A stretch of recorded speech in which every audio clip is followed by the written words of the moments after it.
Olá pessoal, professor Hélio Damasio, Instituto Federal Goiano, Campus Rio Verde, mais um vídeo aqui do nosso canal que a gente fala sobre hidrologia, fala sobre recursos hídricos, fala também sobre alguns pontos do saneamento ambiental, né, que principalmente voltados ao tratamento de águas residuárias, qualidade de água de corpos hídricos. Tudo que envolve um pouquinho ali de água, temos algum vídeo aqui no canal. Nesse vídeo de hoje a gente vai falar da Política Nacional de Recursos Hídricos. Se vocês voltarem aí, né, acompanharem o histórico do canal, a gente tem um vídeo falando sobre crise hídrica, mostrando vários casos, né, de problemas hídricos que assolam o mundo, que assolam uma parte do Brasil, assolam também nosso estado aqui de Goiás, cidades do nosso estado, né, e que não é inerente só ao estado de Goiás, mas vários e vários estados e cidades do Brasil estão passando por crises hídricas, né, em boa parte dos anos. E boa parte desses problemas hídricos, dessas crises, é decorrente de uma má gestão hídrica, do mau planejamento, de uma falta de estrutura, né, tanto estrutura física como estrutura não física, né, não estruturante, voltado à política de recursos hídricos. E aí, nesse vídeo de hoje, a gente vai dar seguimento, né, ao que foi falado no finalzinho do vídeo passado sobre crise hídrica. É necessário gestão hídrica, é necessário o gerenciamento, políticas, leis, né, instrumentos, normativas que possibilitem a melhor gestão de recurso hídrico. E por isso, né, a Política Nacional de Recursos Hídricos, Lei 9433 de 1997, é um marco histórico, né, em termos ali de legislação de recursos hídricos no Brasil, tá? Então aqui eu já deixo logo as figuras de capa, né? Nós temos alguns planos, né? O Plano Nacional de Recursos Hídricos, planos estaduais de recursos hídricos, todos eles são instrumentos, né, da Política Nacional de Recursos Hídricos. Plano é um instrumento dentro da política, tá? Aí eu já deixei aqui algumas figuras e aí já, né, adiantando para vocês, a gente vai falar nas próximas aulas sobre alguns instrumentos, como por exemplo o plano, como por exemplo a outorga, como enquadramento de corpos hídricos, cobrança, entre outros instrumentos, tá? Essa aula de hoje é mais uma aula introdutória sobre a Política Nacional de Recursos Hídricos, a política atual, a política mais vigente, a das mais efetivas, os modelos mais efetivos aí, né, pelo menos no papel que se tem no mundo, tá? Mas antes disso a gente precisa fazer uma contextualização histórica, né? O Brasil, desde o seu período imperial, vinha tratando os recursos hídricos basicamente como um bem econômico. Hoje não, hoje é diferente, mas primeiro a gente vai falar um pouco do passado, né? Lá em 34, né, 1934, durante a época lá do Estado Novo, Getúlio Vargas, foi se criado, né, no Brasil, os chamados códigos, né? Os códigos que foram originados a partir de decretos, né, decretos presidenciais. E esse ano de 34 ele foi bastante conhecido como o ano dos códigos dos recursos naturais. Foi lá em 34 que se fez um decreto para o Código Florestal. Também lá em 34 se fez um Código Mineral e lá em 34 se fez o Código das Águas, tá? Antes disso tinha leis ambientais, tinha leis ali que tratavam de recursos naturais? Sim. Tinha um ou outro instrumento legal que falava sobre a água, que falava sobre floresta, mineral, mas o contexto do mundo, o contexto do Brasil naquela época não se falava de problemas ambientais, não se falava de aquecimento global, não se falava de poluição ambiental, de microcontaminantes, não se falava de nada do que se fala hoje, né? Não se tinha conhecimento, ou pelo menos o conhecimento era muito restrito, né? Não era disseminado das questões ambientais. Então, naquela época, só se pensava nos recursos naturais, né, de forma exploratória, né? Vamos explorar as florestas, vamos explorar os minérios, vamos explorar a água apenas para fins econômicos, né? Tinha essa ideia na mentalidade ali dos governantes, da sociedade como um todo, de explorar os recursos, né? Se está lá na natureza, é porque Deus deixou, então a gente tem que utilizar, é nosso destino.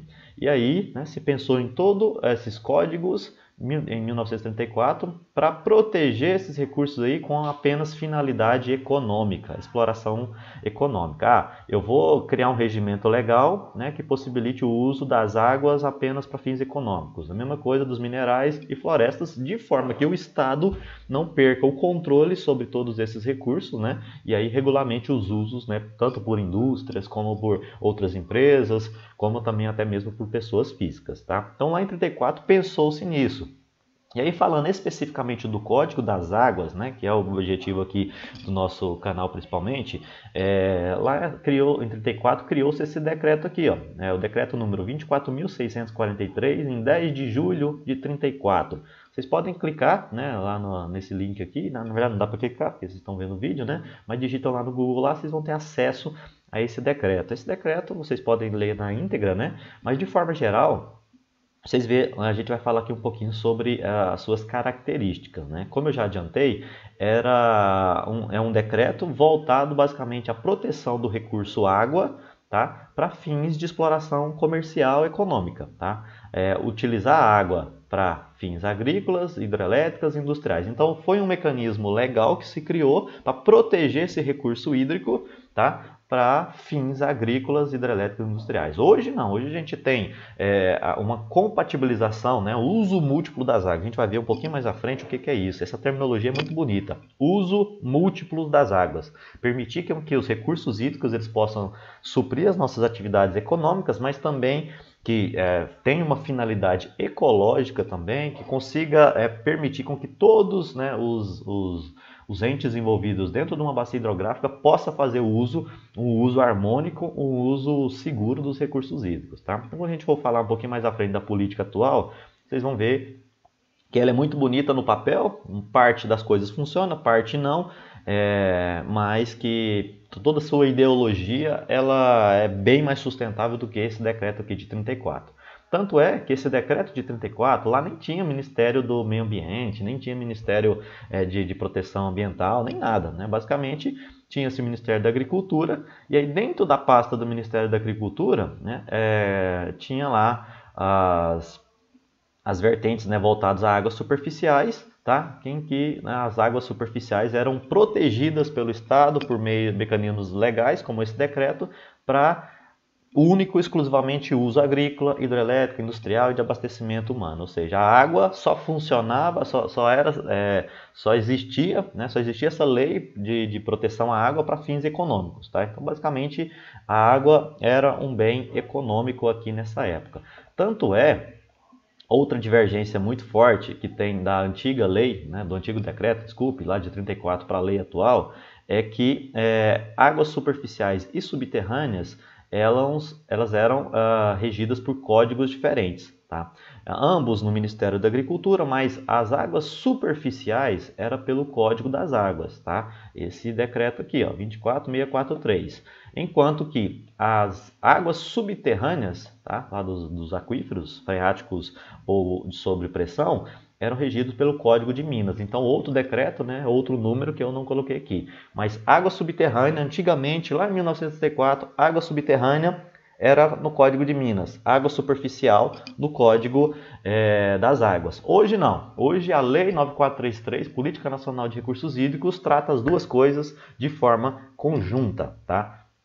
Então, nós temos outra divergência entre a lei antiga e a lei atual. A lei atual trata a água, o recurso hídrico, como algo além de um bem econômico, tá? Além do bem econômico. Tem toda uma caracterização ideológica e estruturada, né, na atual política nacional de recursos hídricos, que difere bastante do antigo Código de Águas. Tá bom? Então, antigamente, Código de Minas tratava de água subterrânea e de outros minerais, né, dos minerais diversos aí que se tem para explorar na natureza. Enquanto que o Código das Águas, basicamente águas superficiais. Protegia as águas superficiais para fins econômicos. Olha, esse rio aqui é de domínio do Estado. Não, esse rio é de domínio de um indivíduo, né, de uma pessoa X ou Y, que tem a finalidade de servir como navegação, servir como área para construção de hidrelétrica, qualquer outra atividade econômica. Tá?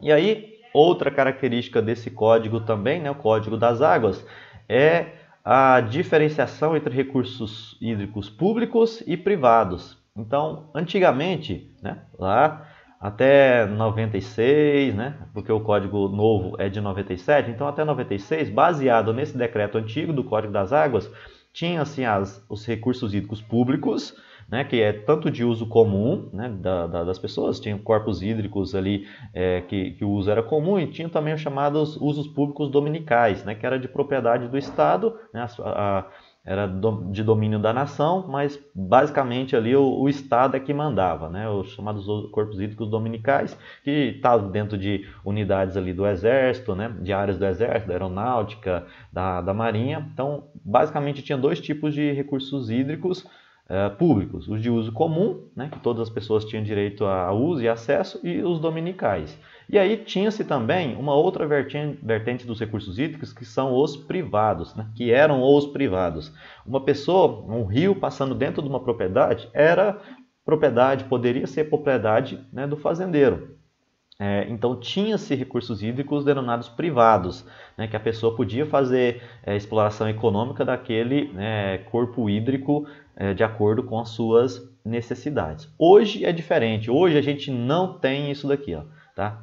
Hoje não, o recurso hídrico não é privado. Se passa um rio na sua propriedade, na propriedade de quem você está prestando o serviço, né, de alguém da sua família, o corpo hídrico, o rio, não é seu. A água subterrânea, que você fura aqui uma cisterna, né, na sua casa e tira a água não é sua, tá? Então isso daqui acabou. Não existe recurso hídrico privado hoje. A água é um bem de domínio público, tá? Então o que tem de diferente do antigo Código Florestal o Código das Águas, perdão, para o atual é basicamente isso. Retirou-se essa ideia de recurso hídrico privado, hoje não tem, e não existe mais esse negócio de corpos hídricos, recursos hídricos dominicais. É tudo de uso comum. Ah, mas é de uso comum, quem faz a gestão? A gente vai ver em outros vídeos, né, que temos os órgãos estaduais e os órgãos federais para fazer a gestão dos recursos hídricos. Não existe água municipal. Quem faz a gestão das águas no Brasil é ou Estado ou Federação. Tá? Então existe a ANA, Agência Nacional de Águas, em nível federal, e existem os órgãos estaduais, aqui em Goiás, por exemplo, a SEMAD, que faz a gestão em nível estadual. Tá? Não existe água de domínio, atualmente, não existe água de domínio privado, não existe água de domínio do município, apenas Estado e Federação. Tá? A gente vai chegar lá, a gente vai evoluindo, isso daqui é só um vídeo introdutório. Mas vão anotando todas essas informações, tudo que eu estou falando aqui, comparando o Código 34 com a atual lei, né, Política Nacional de Recursos Hídricos, a lei atual, tá bom? Em resumo, o Código das Águas de 34, né, está explícito aqui, foi basicamente o que eu falei. Água apenas como recurso mineral. Todos os códigos, Código de Minas, Código Florestal, Código das Águas de 34, pensava-se na água e nesses recursos apenas como uma fonte econômica. Tá? Eu vou criar, o que eles pensaram? Vamos criar um mecanismo legal, né, um decreto, uma lei, alguma coisa assim, para restringir o controle, né, dos usos dos recursos. Recurso mineral, recurso hídrico e recurso florestal. Então todos esses códigos, se vocês lerem ele assim, toda a estrutura dele foi pensada para proteger aquele recurso com fins econômicos. Tá? Olha, eu vou colocar que tal pessoa é o dono, né, para aquela pessoa poder explorar aquele recurso. Olha, o Estado é dono daqueles rios ali. Olha, o Exército é dono daqueles rios, para que aqui aqueles rios fiquem protegidos, né, protegidos, mas não o corpo hídrico como finalidades socioambientais, não, mas basicamente econômicas. Tá? A finalidade era proteção econômica daquele recurso. Os recursos hídricos, a finalidade, como a gente já falou, ele tinha finalidades apenas econômicas, era proteger o rio para que a indústria pudesse aproveitar, proteger o corpo hídrico para que a agricultura, que a hidroeletricidade pudesse fazer uso. Tá? Então era restringir o uso, a proteção dos recursos hídricos com a finalidade basicamente econômica. Tá? E aí um ponto muito importante, né, que tem uma diferenciação da do antigo instrumento normativo, esse Código das Águas, para a atual lei, é a questão de qualidade. Tá? Antigamente não considerava nada de qualidade. Se o rio estava poluído, se o rio não estava poluído, se tinha boa vazão, se não tinha vazão, tanto o aspecto de quantidade, né, evasões, ou de qualidade, né, que envolve matéria orgânica, coliformes totais, termotolerantes, nutrientes, o pouco interessava. Tá? Então pouco se falava, ou praticamente nada se falava desse Código nas Águas aqui, do ponto de vista de quantidade ou qualidade. Não importava se o rio era poluído ou não, não importava se a vazão estava abaixo ou não. Então a ideia era explorar economicamente o rio. A sua qualidade, a sua quantidade de água, pouco considerava. Se você ler esse antigo Código das Águas, você vai ver que não encontra basicamente nada que fala, olha, a qualidade do rio tem que se manter assim, assim, assado. Você pode retirar água do rio, mas não pode chegar numa vazão inferior a tanto. Tá? Isso daí no antigo código não tem. Hoje, a atual lei, que já tem 20 e poucos anos, 25 anos, ela sim considera aspecto de quantidade e qualidade interligada. Tá?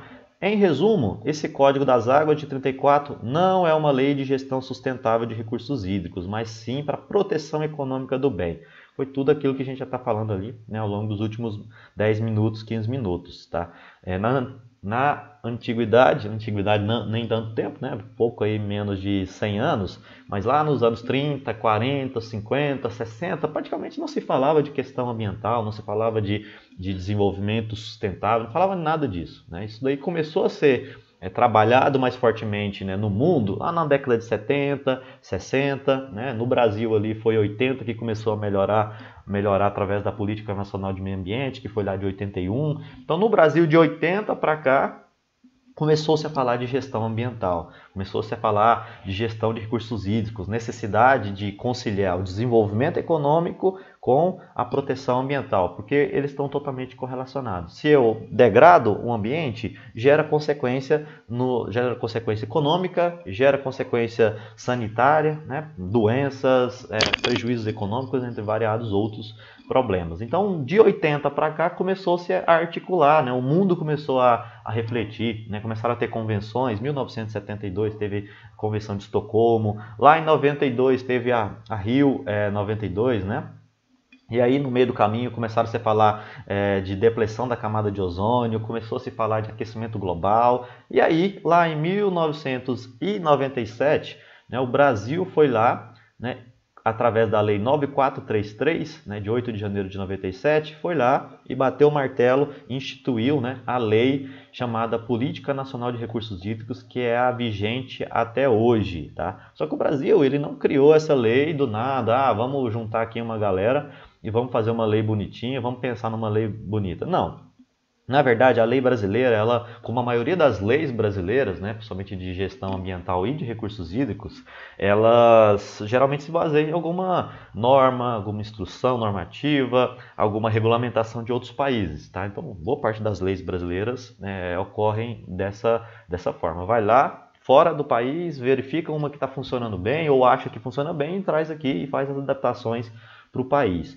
O Brasil foi lá e pegou o modelo francês de gestão de recursos hídricos. Tá? Esse modelo francês, ele tem como princípio, a gente vai falar um pouquinho sobre isso daí nos próximos minutos, sobre gestão compartilhada, sobre gestão participativa, de todos os usuários participando nas tomadas das decisões dentro de uma bacia hidrográfica. Tá? Então, o Brasil não criou essa lei do nada. Simplesmente foi baseado no modelo francês de gestão de recursos hídricos. E aí, dado todas as discussões da ECO 92, dadas as discussões anteriores das conferências de Estocolmo, entre variados outros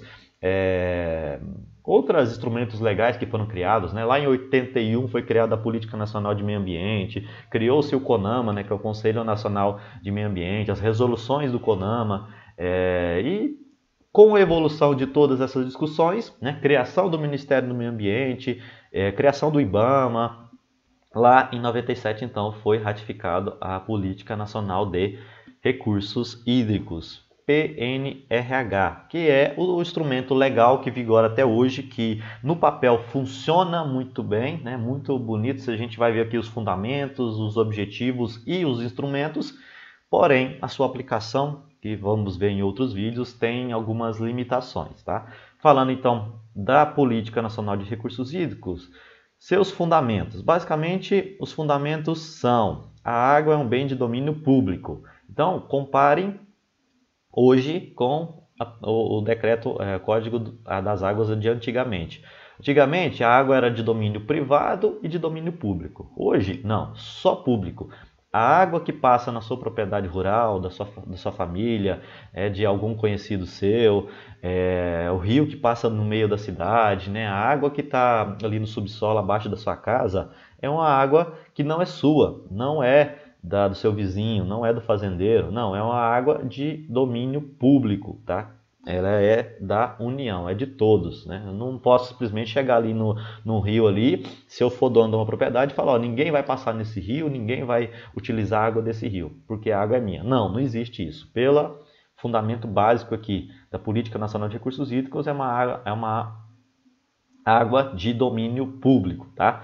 Como fundamento segundo, né, a política traz: a água é um recurso natural limitado e dotado de valor econômico. Tá? Então, considera-se que a água é um recurso econômico, sim, importante, porque isso daqui é um fundamento que vai assessorar, né, vai dar como base para um instrumento muito importante que a gente vai ver em uma aula específica, que é a cobrança pelos recursos hídricos. A gente aqui considera a água como de valor econômico, porque depois a gente vai começar a cobrar para ela. Ah, mas será que o Brasil tudo se cobra? Até pela água vai cobrar?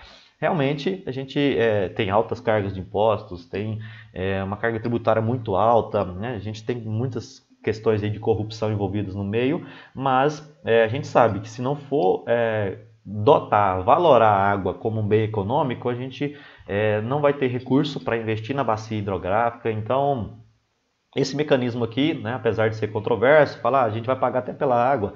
Sim, a gente paga até pela água, mas se faz extremamente necessário para que se faça investimento na bacia hidrográfica, se invista em saneamento, se invista em políticas de preservação ambiental, né, para que a gente tenha uma harmonia no ambiente. Porém, né, vamos deixar esse assunto ali para falar sobre cobrança, sobre questões econômicas voltadas à água, lá no vídeo sobre cobrança, tá? Nós provavelmente nos próximos dias aí teremos já esse vídeo. Se você estiver vendo o vídeo aí mais para frente, né, o vídeo já vai estar no canal, tá bom? E aí, o que tem de novo, né, da nova lei da Política Nacional de Recursos Hídricos, que a água é um recurso natural limitado. Então, passou-se a considerar que a água ela é um bem escasso, né? A gente, dadas as condições de escassez, né, a gente tem uma aula falando sobre crise hídrica, né, a aula passada, tem muitos problemas de crise hídrica, né? Observamos que, apesar do planeta ser quase toda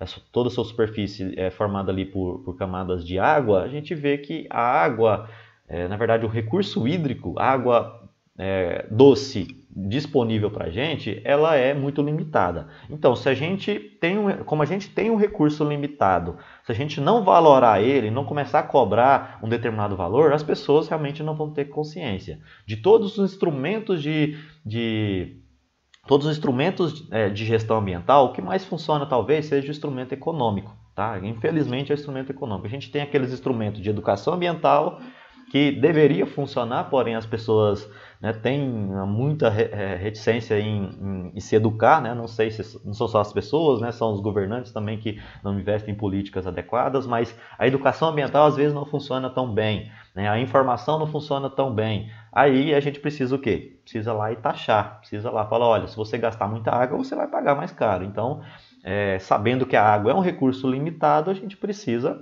né, cobrar por essa água. Quando eu falo a gente, não sou eu que vou cobrar, né? São os comitês que a gente vai falar lá na frente, tá bom?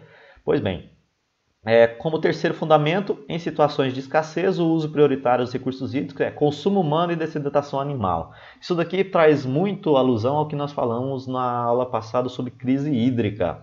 Crise hídrica, beleza, aqui em Rio Verde, por exemplo, tem um rio lá que eu citei, o Ribeirão Abóboras, e nesse Ribeirão Abóboras tem indústria de alimentos querendo água, tem Saneago, né, companhia de saneamento querendo água, você tem indústria de grãos lá querendo água, você tem variados produtores rurais querendo água, todo mundo querendo água. Chega numa situação de escassez, agosto, setembro, o nível do rio está lá embaixo, situação de falta de água mesmo.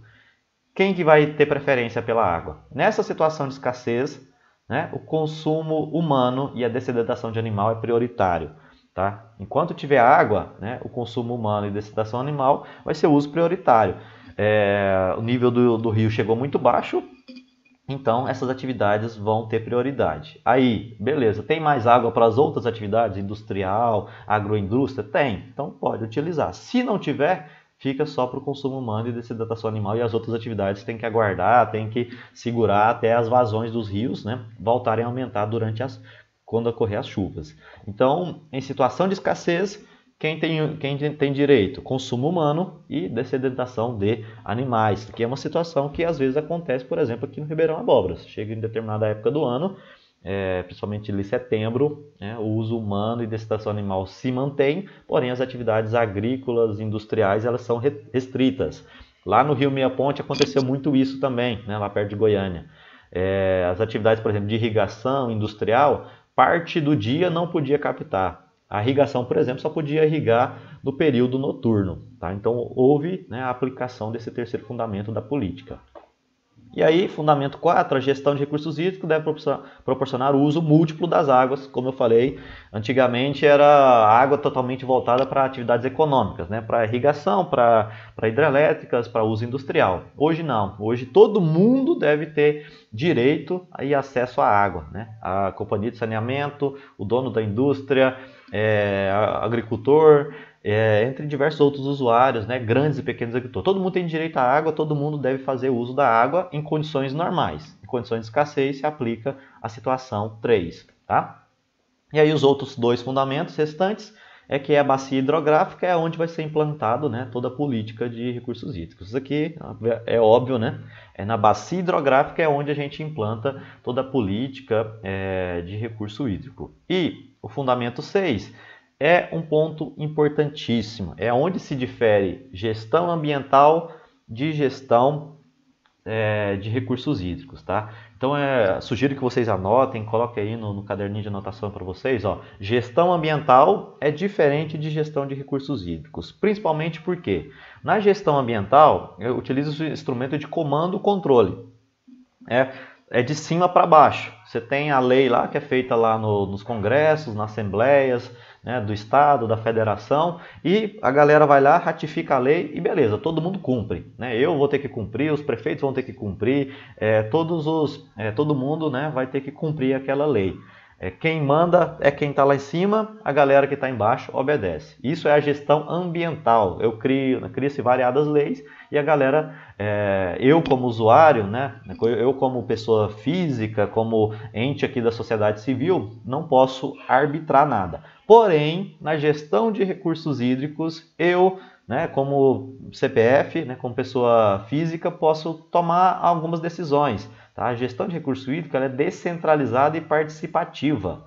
Tá? Então anotem essa informação, muitíssimo importante, que ela é o que difere e que dá toda uma clareza à política nacional de recursos hídricos, dá todo um vigor, uma beleza na política de recursos hídricos, pelo menos no papel. Né? A gente sabe que o Brasil na execução é bem mais complexo do que isso, mas você, nós podemos tomar decisões quanto à gestão de recursos hídricos no Brasil, porque ela é descentralizada e ela é participativa, porque ela conta com membros do poder público. Então, o prefeito, né, o representante da prefeitura vai estar lá, o representante do estado vai estar lá para tomar decisões, vai ter, né, principalmente os órgãos de gestão de recursos hídricos, né, os órgãos como a SEMAD em Goiás. Então temos os representantes do poder público, nós temos representantes dos usuários, por exemplo, uma pessoa que está irrigando, tem representatividade, né, na tomada de decisões, né, da política. Dono de uma indústria, né, também, né, todo mundo que faz uso, né, por exemplo, da navegação, das hidrelétricas, todo mundo tem representatividade. E também das comunidades, tá? Através de universidades, através de organizações não governamentais. Né? Eu, por exemplo, tenho uma ONG, eu posso sim ter uma representatividade lá no Comitê de Bacia Hidrográfica. Então, ou seja, todos os entes, poder público, usuário dos recursos hídricos e a comunidade podem tomar decisões, podem participar, né? Por isso que é uma participação, né? Por isso que é participativa a política, ela pode participar nas decisões. Então tudo isso acontece em o Comitê de Bacia Hidrográfica. A gente vai ter um vídeo específico para isso, né? Falando do Comitê de Bacia Hidrográfica e como ele pode tomar ações, como ele pode participar das decisões, né? Dentro de uma bacia hidrográfica, né? Na gestão de recursos hídricos. Então, gestão ambiental, os deputados, vereadores, né, senadores, a galera toda lá faz a lei e todo mundo, o Brasil todo obedece, os estados obedecem, municípios obedecem. Na gestão de recursos hídricos, quem toma as decisões, quem formula as resoluções, as deliberações, é essa galera aqui, ó, poder público, usuários e comunidade, todo mundo junto, né, conversando, discutindo, cada um trazendo seus pontos, por meio do Comitê de Bacia Hidrográfica, que a gente vai falar posteriormente. Tá? Esses são os fundamentos. E o objetivo? Pois bem, os objetivos, assegurar a atual e futuras gerações a necessária disponibilidade de água em padrões de qualidade adequados. Então, veja aqui, ó, né, aquela velha conceito ali. Ó, hoje a gente tem que ter água boa, mas a gente tem que pensar no futuro também. Então, é assegurar para que hoje e para que amanhã, depois da manhã e no futuro a gente tenha água em quantidade e qualidade adequada. Tá? Lembra lá que eu falei? No antigo código, não me importava muito quantidade, menos ainda qualidade. Hoje não. Hoje importa qualidade do rio, importa quantidade, disponibilidade de água. Tanto hoje como futuramente. Então esse é um dos objetivos da política. Objetivo 2, a utilização racional e integrada dos recursos hídricos, incluindo transporte aquaviário, com vistas ao desenvolvimento sustentável. Então, é uma utilização racional e integrada, ou seja, não utilizar a água de forma desordenada, né, fora dos padrões estabelecidos ali pelos comitês, fora dos padrões estabelecidos pelos planos. Então tem que ser uma utilização racional, inteligente. Quando a gente fala em desenvolvimento sustentável, eu costumo chamar de desenvolvimento inteligente. Como é que você vai gastar todos os seus recursos hoje, você vai poluir sua casa, sendo que você precisa morar amanhã nessa mesma casa, sendo que você precisa dos recursos para amanhã e depois. Então, quando a gente fala em desenvolvimento sustentável, é um desenvolvimento inteligente. Você tem que viver hoje, mas tem que viver bem amanhã, tem que viver bem depois, né? Então, não adianta você poluir sua própria casa, sendo que amanhã você ou alguém da sua família vai ficar doente pela própria poluição que você gera. Não adianta você explorar todos os recursos hoje, sendo que amanhã você não vai ter um recurso que você deseja. Eu falo você, mas podem ser seus filhos, podem ser seus familiares. Então, o mundo, né, o planeta é todo cíclico. Você promove ações, você colhe reações. Então, por isso que a gente precisa, né, de pensar em desenvolvimento econômico, sim, mas tem que ser de forma inteligente, racional. E aí, a integração do uso dos recursos hídricos, né? Recurso hídrico eu posso utilizar? Sim, deve, né? É extremamente necessário. Porém, deve-se pensar em todos os usos de forma múltipla, tá? E integrada. Transporte aquaviário, importantíssimo. Hidroelétrica, também importante, né? Porém não tão necessário quanto outras formas mais sustentáveis, né? Como energia solar e eólica, por exemplo. Diversificar a matriz energética deveria ser bem mais debatido, né? Implantado no Brasil. Isso é outro assunto. Outros usos dos recursos hídricos, né? Os recursos hídricos são muito utilizados para disposição de efluentes líquidos depois de tratado. Então, todos os usos dentro de uma bacia hidrográfica devem ser pensados, tanto voltado à qualidade como quantidade. E esses usos devem ser de forma integrada, né? Porque, veja bem, se uma companhia de saneamento polui um rio, uma indústria polui um rio, esse rio vai tornar-se impróprio para o consumo humano mais abaixo ou para uma irrigação mais abaixo. Então perceba que os usos têm que ser integrados, compartilhados, tá? Isso é a ideia geral, né, de toda a política. E aí, objetivo 3, prevenção e defesa contra eventos hidrológicos críticos de origem natural decorrentes do uso inadequado dos recursos naturais. Veja que na aula que eu falei passada, né, sobre crise hídrica, parte dos problemas, né, que aconteceram nas grandes cidades, eu falei para vocês que era decorrente de uma má gestão hídrica. Tem muita gente, beleza, cidade grande tem muita gente. Tá chovendo pouco, beleza, mas e nessas situações, nesses anos que choverem pouco? Será que não tem como a gente fazer nada? Será que não existe nenhum mecanismo, instrumento legal que a gente possa pensar, antever, né? Ter uma alternativa, ter um plano para resolver, né? Então, por isso que a política também tem como um dos objetivos ter uma prevenção, né? Ter um plano e poder agir, né? Ter uma defesa quando não chover, tá? Não é culpa só de São Pedro. São Pedro não está mandando chuva. Não, a incompetência é dos governantes, né? Os governadores, os prefeitos lá adoram falar, culpa é que não choveu. Não, é de uma má gestão hídrica, principalmente, tá? Porque a gente tem que estar preparado quando não chover. Tem que estar preparado quando ocorrer, né, situações críticas, né, e o que podemos fazer, tá? E aí, por fim, como a gente vai chegar nesses objetivos? Falando dos fundamentos, que é a base, estrutura básica, o alicerce. Falamos dos objetivos, que é o que a gente deseja chegar. E agora falamos como vamos encontrar, como vamos chegar nesses objetivos. Nós temos 5 instrumentos, né? Eram 6, só que esse quinto aqui foi vetado, então ele não existe, né? Não foi aplicado. Então nós temos outros 5. Tá? Esses 5 instrumentos nós teremos uma aula para cada. Tá? Serão aulas mais sintéticas, algumas outras aulas um pouco mais longas, tá? Mas de forma geral não é conteúdo tão extenso. Nós teremos o primeiro instrumento, que é o plano de recursos hídricos, tá? Que é o planejamento da bacia. Tem o plano nacional, tem o plano estadual, tem o plano da própria bacia hidrográfica. Então tem pelo menos 3 planos ali para a gente discutir.